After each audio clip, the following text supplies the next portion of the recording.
Hello guys, welcome to my other blog. আজকে হচ্ছে যে আমি আপনাদের সাথে একটা ব্লগ শেয়ার করব যেখানে আমার ফ্যামিলি এখানে মানে ওরা আরেক মোবাইলে ব্লগ করবে। তো আচ্ছা, আমি ওদেরকে পরিচয় করে দিব। তো ওরা চলে আসছে এখন। এই যে হচ্ছে আমার ছোট ভাই আর ও হচ্ছে আমার বোন। তো আজকে হচ্ছে যে আমি আপনাদেরকে একটা হরর স্টোরি শোনাবো, যেটা হচ্ছে যে মোহনা। তো মোহনা একদিন ওদের হচ্ছে যে ছাদে গেছিল কাপড় তুলতে। এখানে আমি যদি ব্লগ করি ওখানে নাচা ছাড়া কোনো কাম নেই। তো আজকে হচ্ছে যে আমি আপনাদের সাথে একটা হরর ব্লগ শেয়ার করবো। তো চলেন।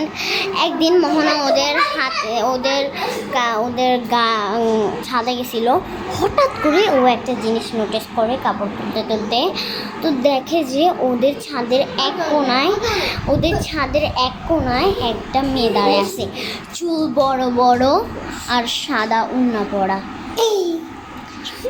তখন মোহনা দেখে যে ও ফিসুর করে কিছু কথা বলছে, কার সাথে কোনো কেউ ছিল না।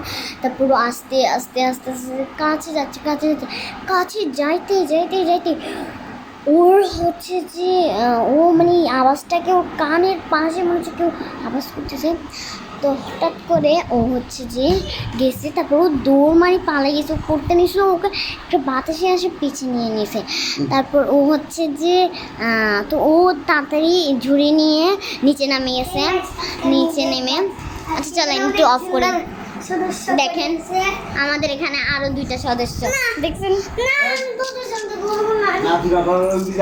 তারপর হচ্ছে হঠাৎ করে মোহনা হচ্ছে যে ওদের দেখতেছে যে ওইটা পিছের থেকে ওকে ধাক্কা মেরে ওকে বাঁচাইছে। তারপর ও আম্মুর কাছে বসে যে আম্মু এরকম। তো আম্মু বসে যে এটা হয়তো তোর ভালো জিন, তোকে কেউ বাঁচাইছে।